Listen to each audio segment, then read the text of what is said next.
Ezequiel capítulo 37, verso 1.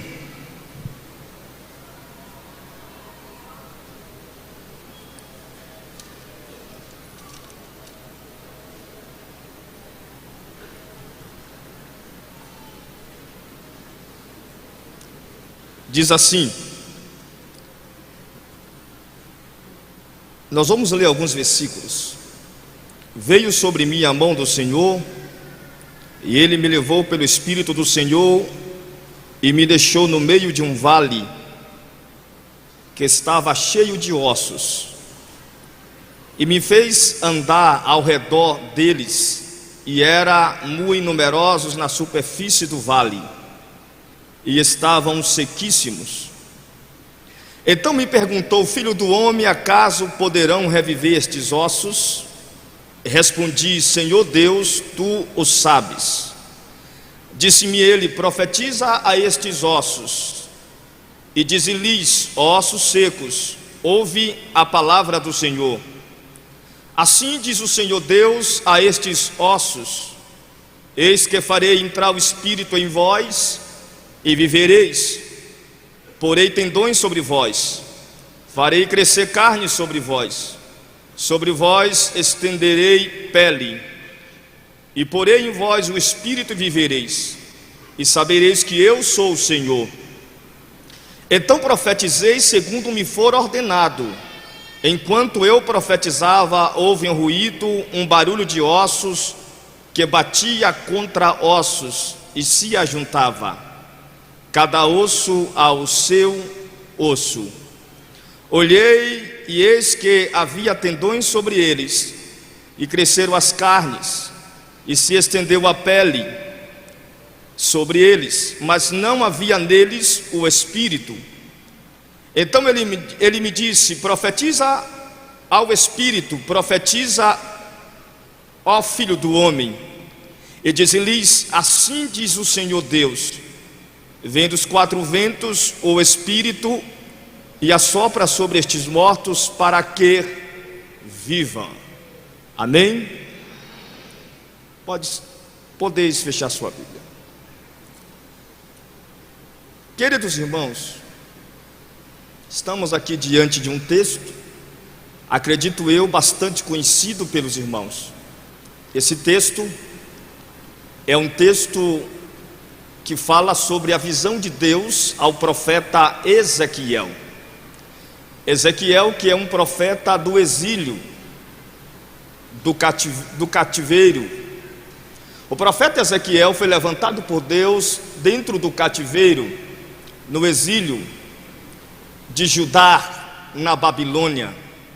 Os judeus haviam sido levados a cativos, e entre eles estava o profeta Ezequiel.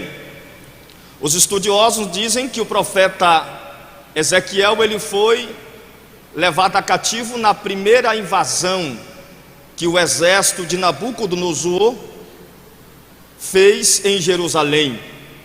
A Bíblia diz que o exército de Nabucodonosor cercou Jerusalém, e os estudiosos dizem que foi no ano 606 a primeira invasão. Na primeira invasão foi levado os principais homens a cativos. Quando eu falo principais homens, eu estou falando sobre nobres, príncipes, homens que faziam parte da nobreza de Judá. O texto nos diz, irmãos, que o profeta Ezequiel está tendo uma visão. Em Ezequiel capítulo 1, versículo 1 em diante, Deus fala ao profeta através de uma visão. No Antigo Testamento, Deus tinha três formas de falar com o seu profeta.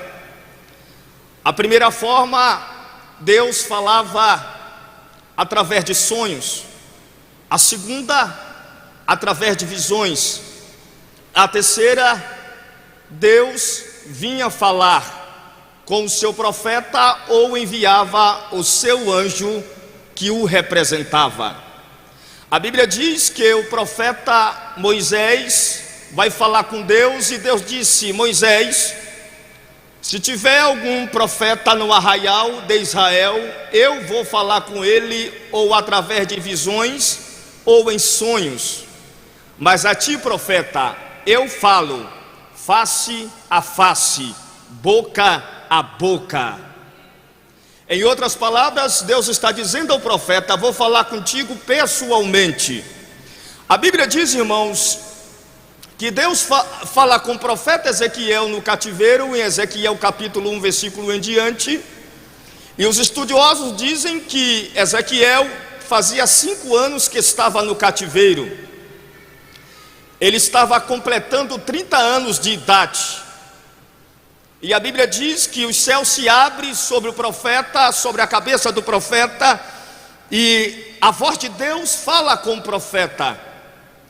Ele disse que a mão do Senhor estava sobre ele, e ele ouviu a voz do Senhor de forma expressa. Então Deus começa a falar com o profeta Ezequiel e a usá-lo dentro do cativeiro. Primeira lição de Deus para nós nesta noite: os problemas não impedem de Deus nos usar. Deus usou o profeta no cativeiro, como escravo, dentro da Babilônia, à beira do rio Quebar, um canal que saía do rio Eufrates e passava por uma pequena parte do país de Babilônia. Se Deus usou Ezequiel, sendo ele na qualidade de um escravo, Deus pode nos usar em meio às tempestades da vida. Deus pode usar você, e Deus irá usar você. A Bíblia diz, irmãos, que Deus começa a falar com o profeta, e os estudiosos dizem que Ezequiel é o profeta das visões de Deus, pois Deus normalmente, quase sempre falava com Ezequiel através de visões. Mas em Ezequiel 37, versículo em diante, a Bíblia diz que o profeta Ezequiel tem uma visão, e esta visão é uma visão que está duas pessoas aqui, está Deus e está o profeta envolvido na visão. Ezequiel 37, versículo em diante, o texto diz assim: veio sobre mim a mão do Senhor, e ele me levou pelo Espírito do Senhor e me deixou no meio de um vale que estava cheio de ossos. Os estudiosos dizem que esta visão, ela é profética em 2 sentidos. Primeiro, Deus está mostrando ao profeta a restauração de Israel como nação, e isso vai se cumprir plenamente quando Jesus voltar e implantar o seu reino milenar. Quando o profeta Zacarias, ele profetizou e disse que Cristo reinará em Jerusalém. E os estudiosos dizem que ele vai reinar por 1000 anos. O segundo sentido desta visão é que o doutor Matthew Henry, ele diz que é uma restauração espiritual, que quando Deus mostrou ao profeta esta visão, Deus estava revelando ao profeta: vou restaurar o meu povo, a sua terra, vou levá-los de volta à sua terra, vou reuni-los completamente de todos os quadrantes da terra e levá-los de volta para Jerusalém, e eu vou restaurar o meu povo espiritualmente. Que Deus vem sobre o profeta e vai com o profeta em uma visão espiritual. E a Bíblia diz que Deus o coloca no meio de um vale que estava cheio de ossos, do problema, da situação. Então a Bíblia diz, irmãos, que Deus pega o profeta, anda ao redor e depois coloca no meio. Esses ossos aqui são ossos de pessoas, não são ossos de animais, não são ossos de aves, são ossos de pessoas que Deus está mostrando. A Bíblia diz em Ezequiel 37, versículo 11, que Deus disse: filho do homem, Estes ossos são ossos de toda a casa de Israel. São ossos de pessoa. Deus está mostrando ao profeta uma visão de ossos humanos. O profeta está no meio de um vale de ossos secos. E a Bíblia diz que os ossos estão sequíssimos. E osso sequíssimo é ossos, irmãos, que já está tão seco que ele fica branco. E de branco ele pode se despedaçar com maior tempo. Deus pergunta ao profeta: profeta, poderão estes ossos reviverem? Eles podem retornar à vida? Ajeita o profeta a solução para estes ossos, para estas pessoas que são toda a casa de Israel. Então Deus disse ao profeta isso, porque Deus estava querendo saber do profeta qual era realmente o que ele havia entendido da situação e quem era o Deus de Israel. Então o profeta disse: Senhor Deus, tu o sabes. Querendo dizer, só tu tem o poder, só tu pode mudar a situação, só tu pode trazer a vida a estes ossos secos. Só tu és o Deus Todo-Poderoso, só tu faz milagres, ó Senhor. Que Deus disse ao profeta: então profetiza, ó filho do homem. Sabe, irmãos, milagre é com Deus, mas profetizar é conosco. Quem profetiza são os profetas, quem faz o milagre é Deus. Deus disse: profeta, então profetize, querendo dizer, profetiza, abre a tua boca, libera a palavra profética, que eu vou liberar o milagre.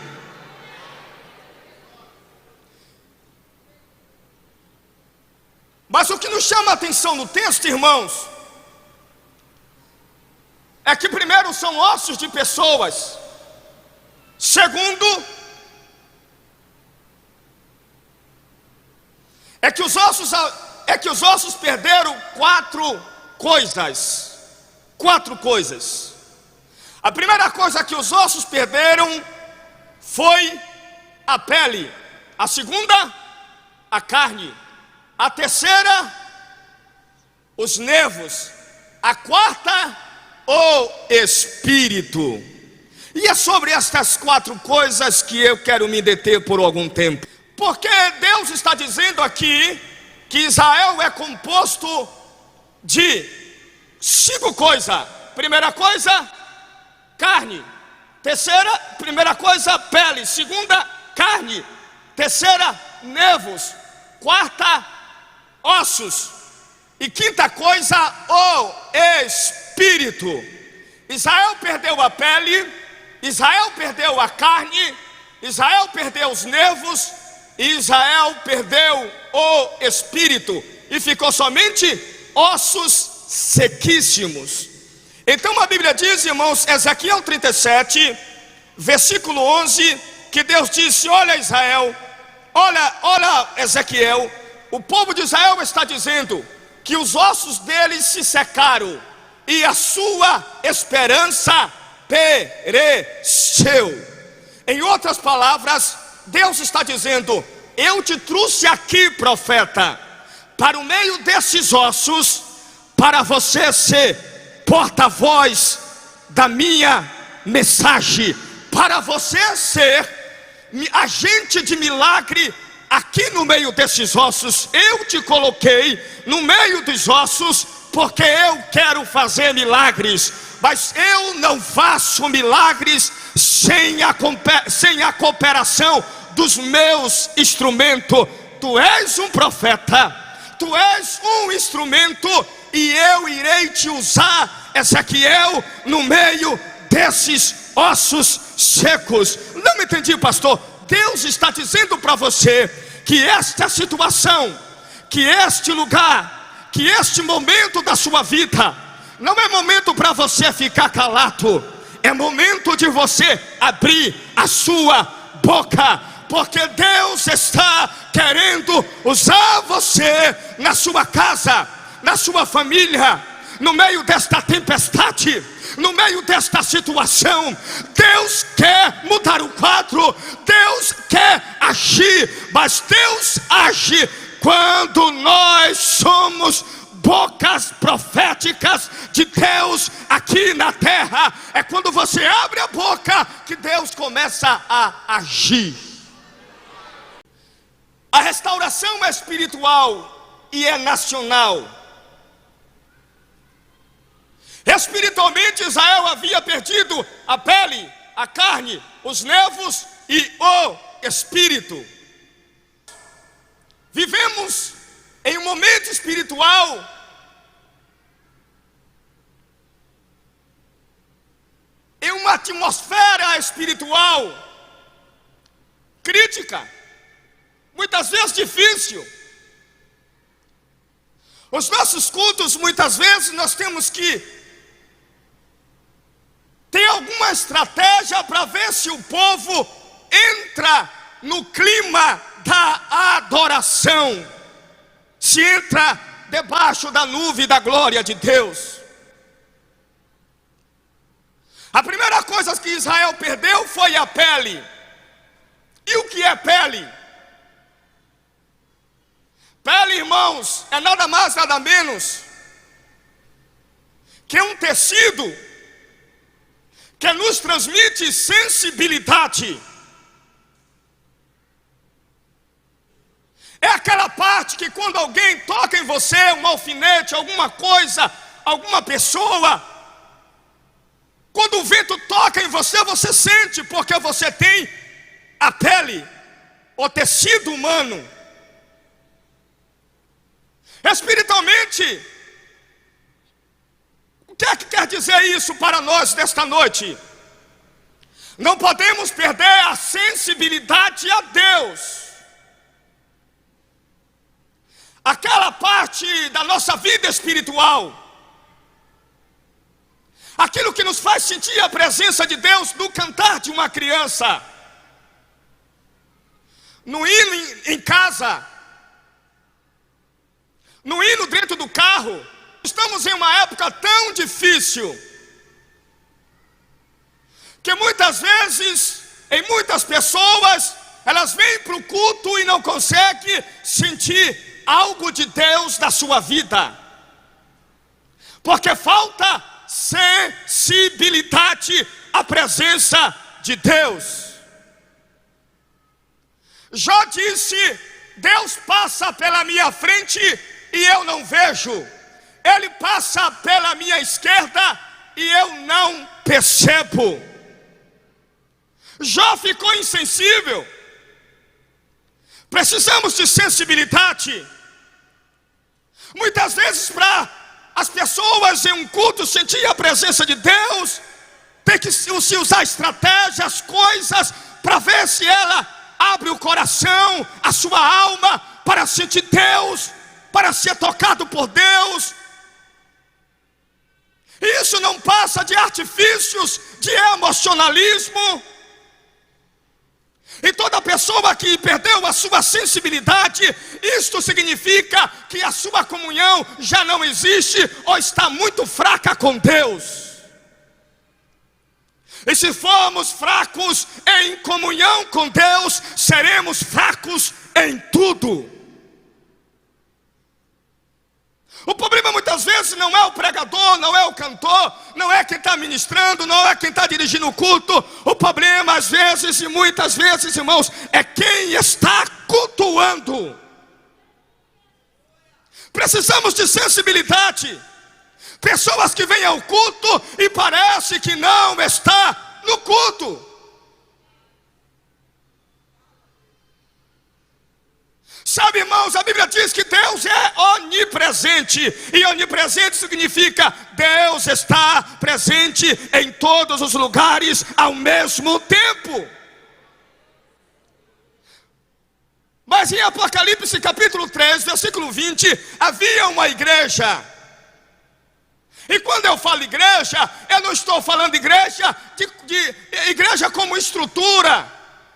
como organização. Eu estou falando de igreja como organismo. Você que é o corpo de Cristo. A igreja de Laodiceia, em Apocalipse capítulo 3, versículo 20, diz-nos a Bíblia que Jesus disse: eis que estou à porta e bato. Se alguém abrir a porta, eu entrarei, cearei com ela e ela comigo.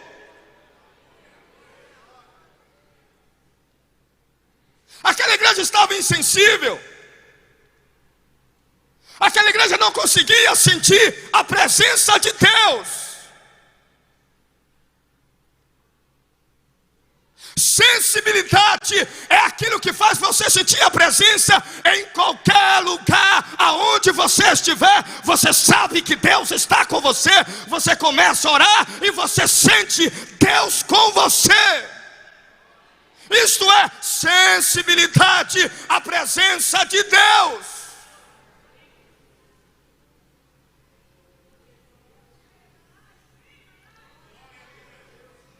Deus está querendo restaurar a sensibilidade da sua igreja. Deus está querendo restaurar a sensibilidade de muitos cristãos, sensibilidade espiritual.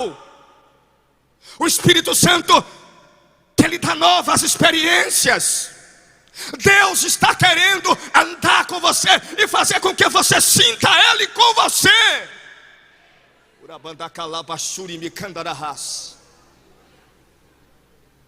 Israel ficou insensível. Em Salmo 137, verso 1 em diante, a Bíblia diz que um babilônico chegou para um judeu e disse: canta-nos um hino para nós. E ele disse: como eu vou cantar se estou em terra estranha?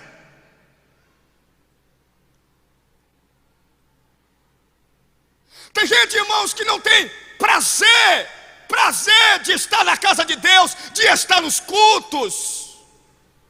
Vem quando quer, vem quando dá vontade humana, vem quando sente de ir.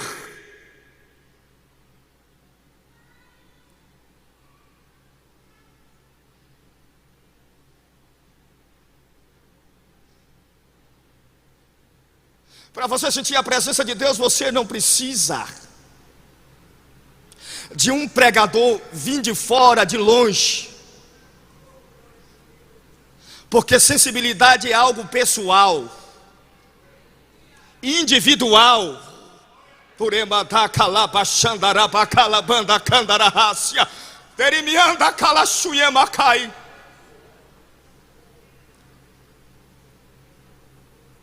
Às vezes eu vou pregar em algumas igrejas, irmãos, que eu estou pregando e a pessoa parece que está olhando para o teto e mastigando um chiclete. Alguém do lado dela está sentindo Deus, está se alegrando, é renovada com línguas estranhas, sente a presença de Deus, chora, dá glória, aplaude, e ela está do lado como se não estivesse sentindo nada. Insensível.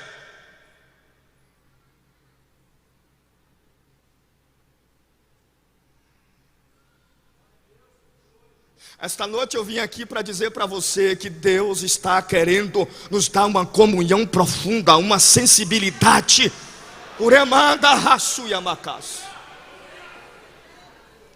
Deus está querendo mudar o quadro espiritual da sua vida.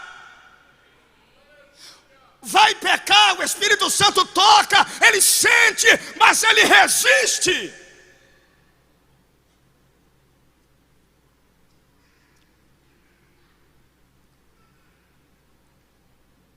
Já está tão sensível que já não consegue ouvir o Espírito Santo dizer: vai orar, meu filho, vai orar, minha filha. Ele já não consegue mais entender e discernir a voz de Deus na sua vida. Deus falava com Israel em Jerusalém, Deus falava com os judeus em Jerusalém, falava, e a Bíblia diz que o profeta Jeremias gritou, bradou e disse: olha, que Deus enviou os seus profetas para vos falar até de madrugada, mas vós não deste ouvido à voz do Senhor.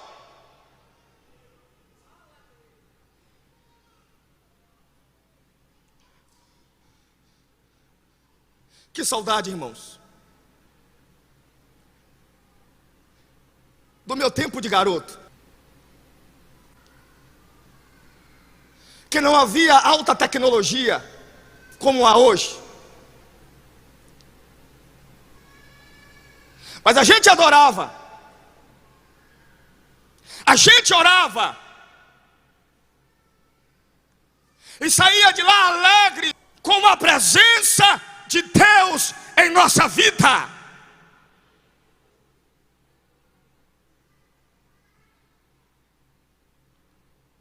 E sabe o que mais me dói nestes tempos, irmãos, que ando pregando pelo Brasil? É que venha um culto como este, no domingo à noite, e vai para casa. E no outro dia tem muitas pessoas que estão a mesma coisa, insensível. Não abre o coração.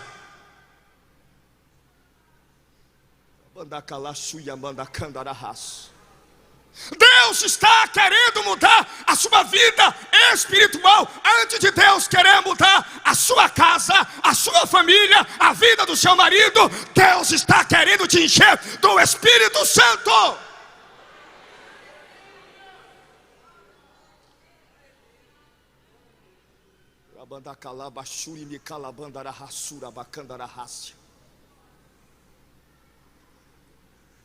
Este é o tempo de ouvirmos a voz do Espírito Santo e ser sensível, chorar, se derramar, obedecê-lo.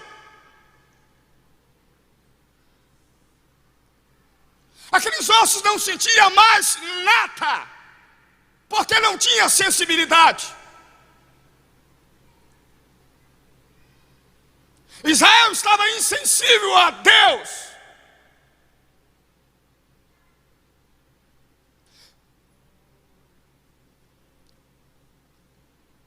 Eu conheço igrejas, irmãos, que mudaram cultos, forma de cultos, e colocaram show dentro da igreja. Eu conheço ministros, líderes de 15 anos atrás,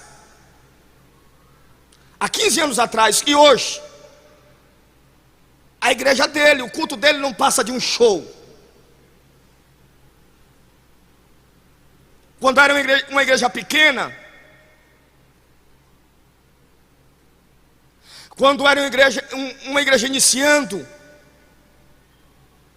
ele começou numa visão.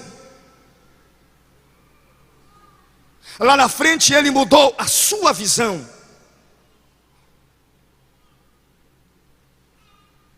Que Deus restaure na nossa vida a sensibilidade, a presença dEle. Pergunta: você tem o seu devocional com Deus? Vida cristã, irmãos, não é simplesmente vir aos cultos, carregar a Bíblia, ser batizado nas águas, dizer que é cristão, evangélico. Vida cristã é ter comunhão com Deus, intimidade com Deus, ter Deus na sua vida, é ser cidadão do céu, aleluia. Jesus chamou você para ser cidadão do céu. A segunda coisa que os ossos perderam foi a carne. Os ossos perderam a carne. E o que é perder carne? Você sabe o que é anorexia? Normalmente essa doença quem tem são as modelos. Elas evitam ingerir alimento, elas evitam se alimentar, seu estômago se acostuma com isso, e ela perde tanto peso que ela fica muito magra. E quando você chega no hospital e vê uma pessoa muito magra, o que é que você diz? Pele e osso.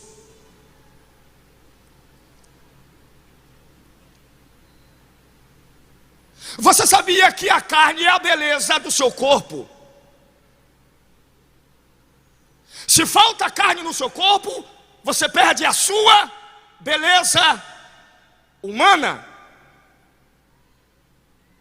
Espiritualmente, Israel perdeu a glória de Deus. Estava em cativeiro.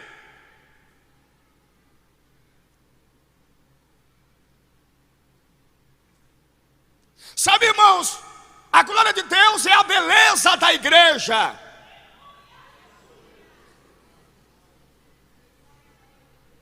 A beleza da igreja não é o templo bonito. A beleza desta igreja não é os cânticos bonitos. A beleza desta igreja não são os belos sermões. A beleza desta igreja é a presença de Deus, é a glória de Deus que está brilhando nela.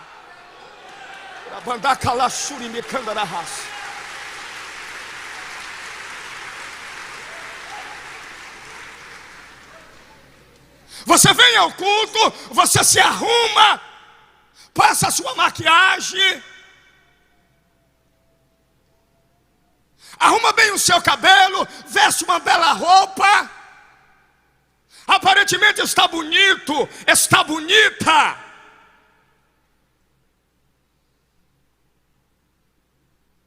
Mas Deus, irmãos, Ele não se ilude com a aparência.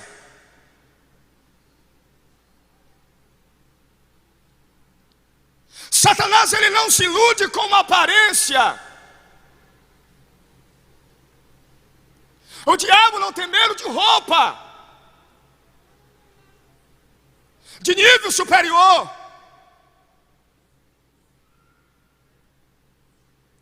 O diabo tem medo da glória de Deus na vida de uma pessoa, porque o brilho da glória de Deus é aquilo que nos faz ficar diferente. Alguém olha para você e diz: você é diferente. E você vai dizer: eu sou diferente porque eu tenho a glória de Deus na minha vida, que é a minha beleza.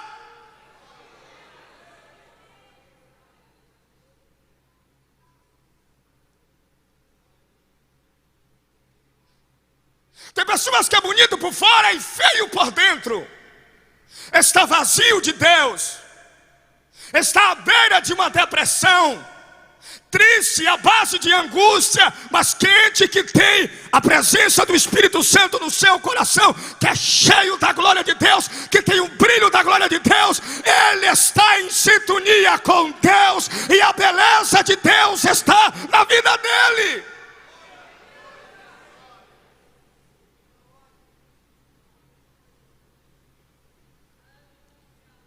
Deus está querendo nos embelezar muito mais com a sua glória. Sabe, irmãos, Moisés, quando subiu ao Monte Sinai, a Bíblia diz, irmãos, que a glória de Deus ficou em Moisés no seu rosto e brilhava. Quando ele desceu do monte, a Bíblia diz, irmãos, que os israelitas pediu para ele colocar um pano no rosto, porque não aguentava olhar para a glória de Deus que estava nele, a beleza, a luz de Deus. Mas aquela glória se passou, e Moisés queria manter a aparência, manter a postura de líder, de profeta. Então, quando a glória foi embora, ele continuou mantendo o véu, o pano no rosto.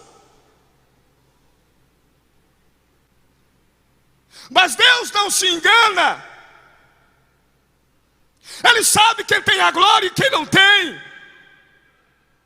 Ele sabe quem tem a beleza de Deus na alma, no coração, e quem não tem.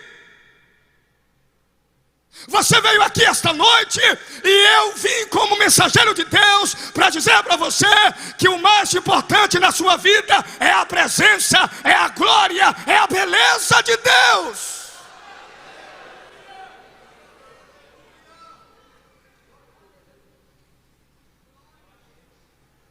Você pode perder tudo, menos a presença de Deus. menos a glória de Deus. Porque com a presença de Deus, Deus pode restituir tudo a você. Não, você não entendeu. Você não pode perder a presença de Deus, porque sem a presença de Deus você vive derrotado, mas com a presença de Deus você vive vitorioso, porque Deus pode lhe dar 100 vezes mais.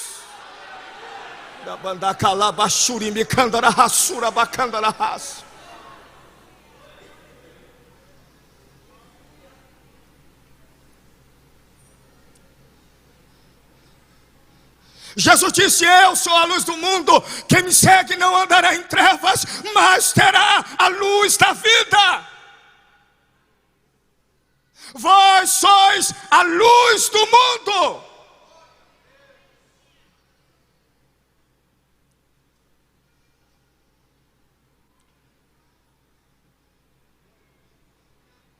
Como está você?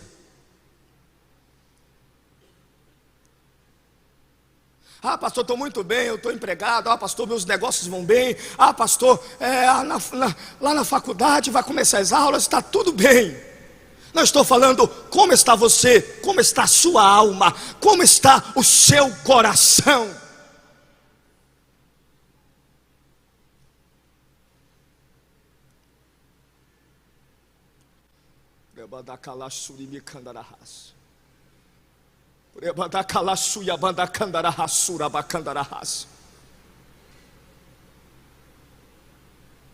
Sabe, irmãos, eu conheço pessoas que se dizem cristãs, que vêm ao culto de domingo como se fosse um costume católico. Ele vem ao culto e em segunda e diante, até o próximo domingo, ele vive como se Deus não existisse. Ele não faz uma oração, ele não lê a sua Bíblia, ele não tem o seu devocional, ele não faz nada na sua vida espiritual. Ele está opaco, vazio, feio por dentro, porque está sem a glória de Deus na sua vida.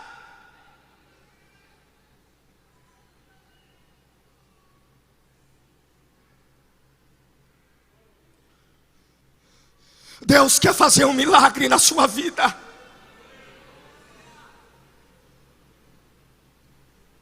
Deus quer mudar a história da sua vida espiritual, ministerial. Se levante, tenha ânimo, busque a Deus.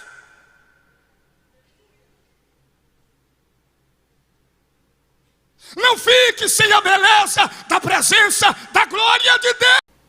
A terceira coisa que os ossos perderam foram os nervos.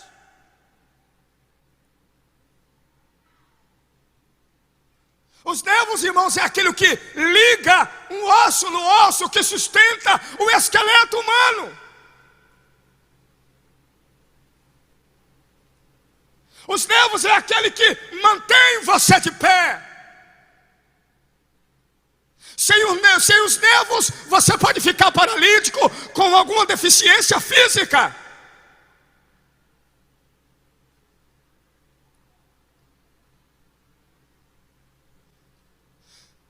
Você tem fé? Pergunta para alguém do seu lado: você tem fé?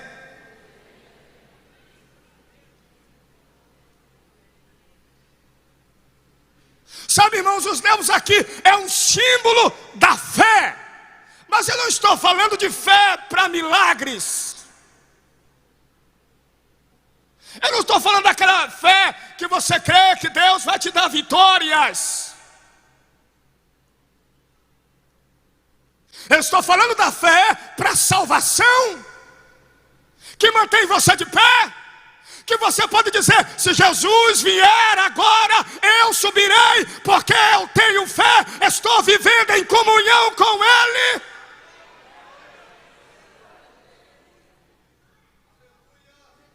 Jesus disse: quando o Filho do Homem vier, achará fé na terra?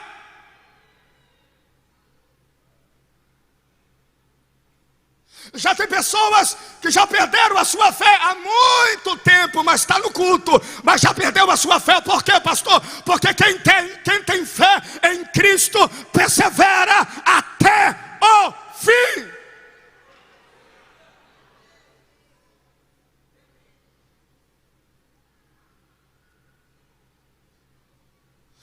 Quando você aceitou Jesus, você creu que Ele é o seu Salvador. Você se colocou debaixo do senhorio dEle.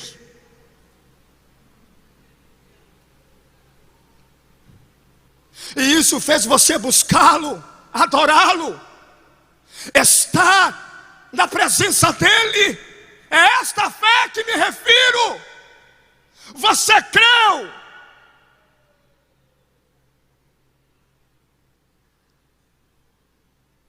Deus precisa restaurar a fé de muitas pessoas que já perderam há muito tempo. Já tem pessoas, irmãos, que estão em apostasia dentro das igrejas. Desviaram da sua fé, da sua vida cristã. Adotaram um outro estilo de vida espiritual que não é aquele que está nas Escrituras.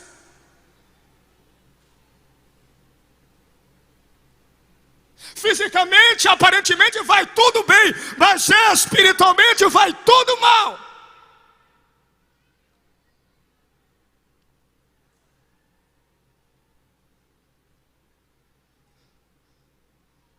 Fé é aquilo que lhe faz acordar de manhã e você diz assim: eu preciso fazer a minha oração. Fé é aquilo que você diz: não, eu tenho que obedecer às Sagradas Escrituras. Fé é aquilo que faz você sentir fome de Deus, desejo, vontade de estar em comunhão, em contato, em intimidade, na presença dEle. Fé. Não perca a sua fé.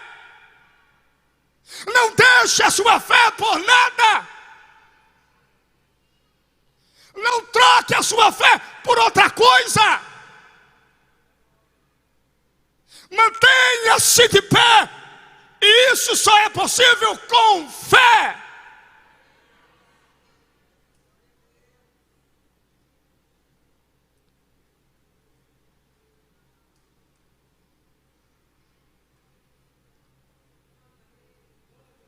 Fé é aquela chama em nós, irmãos, que em meio à tempestade podemos acordar o Mestre como fez Pedro, chamar a atenção dele, invocar o seu nome. Fé é aquilo que Jó falou: nu eu saí do ventre da minha mãe, nu eu retornarei para lá. Deus deu, Deus tirou, bendito seja o nome do Senhor.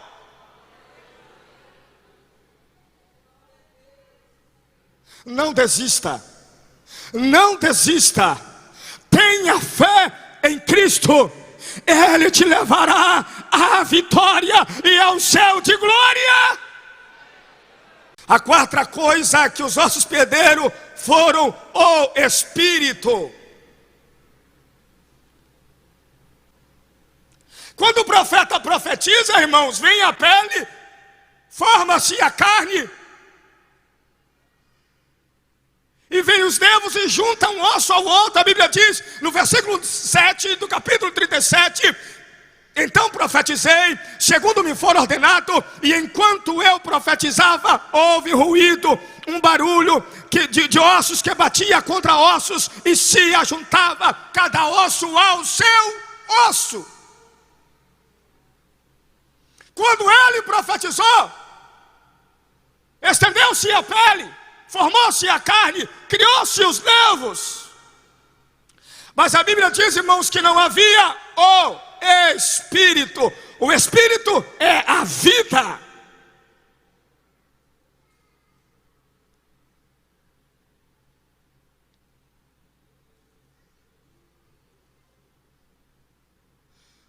Jesus disse para a igreja de Sardes, se não me falha a memória, disse: tem nomes de que vives, mas estás, diga morto. Só a igreja diga morto. Está vivo. Fisicamente está vivo.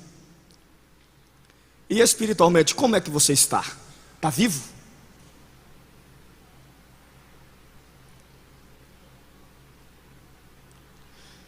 Israel perdeu a vida. Os judeus perderam o espírito. Simbolicamente, figurativamente, eles não tinham vida. Quem é a nossa vida? Diga o Espírito Santo. Diga o Espírito Santo. O Espírito Santo é a vida de Deus em você.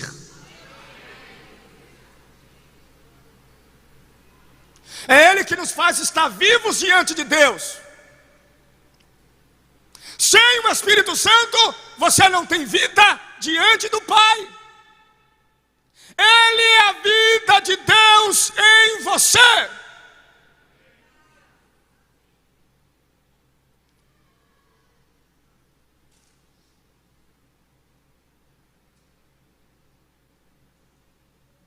Sabe, irmãos, é aí que precisamos de avivamento.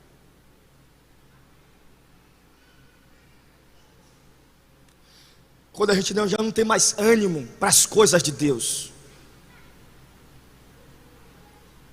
significa que a vida de Deus está saindo de nós. Quanto mais cheio de vida de Deus você estiver, mais fome de Deus você terá.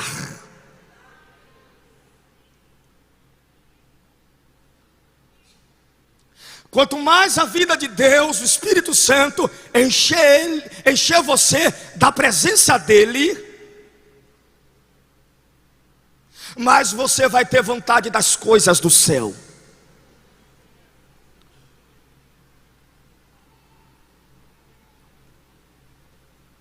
Precisamos disso. Que Deus derrame do seu Espírito sobre nós. Que Deus nos enche da vida dEle. Que a gente venha ao culto, e o culto tem horário para começar e horário para terminar. Mas que a gente não se preocupe com o horário. Que a gente, irmãos,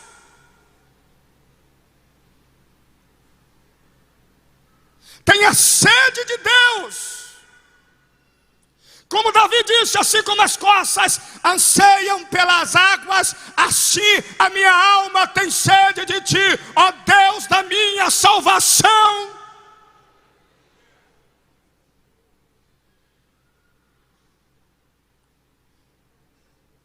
Eu quero encerrar esta mensagem e orar por você.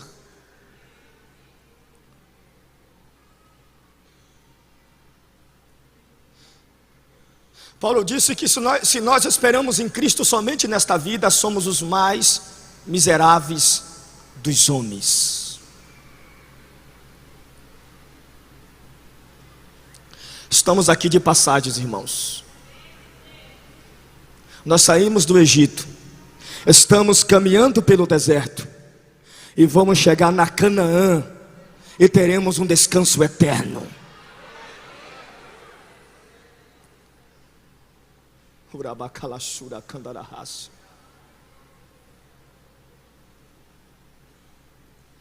Além dessa terra, há algo muito melhor e maior.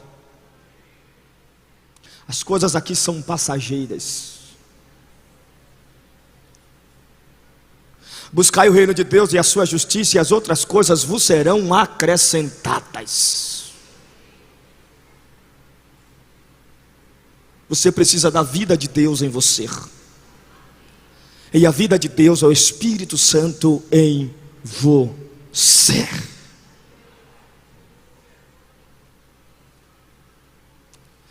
Precisamos de um avivamento, irmãos. E quando viemos ao culto, não queremos as bênçãos terrenas. Precisamos delas. Mas quando viemos ao culto, precisamos de nos encher da presença do Espírito Santo.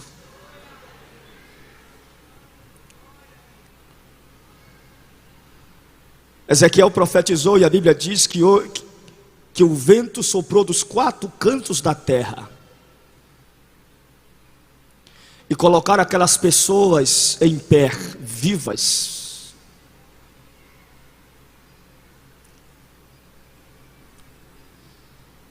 Olhe para mim aqui, preste atenção. Olhe para mim. Não há mais tempo, irmãos. Não há mais tempo. Não há mais tempos de nós brincarmos de ser cristãos. Não há mais tempo. Não vai haver melhora neste sistema mundano.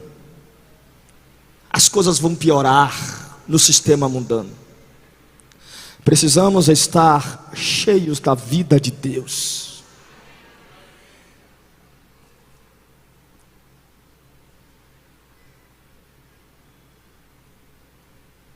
Estamos vivendo em um tempo que as pessoas, em muitas igrejas, lotam para fazer uma campanha, buscar algo pessoal. E a pergunta é: se Jesus vier, achará você em comunhão com Ele, com fé, cheio da vida dEle, com a beleza da glória dEle?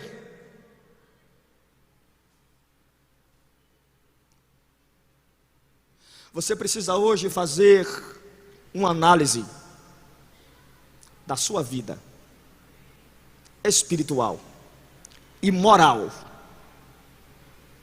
porque há muitos pecados morais que estão ocultos e só quem sabe é a pessoa que as pratica.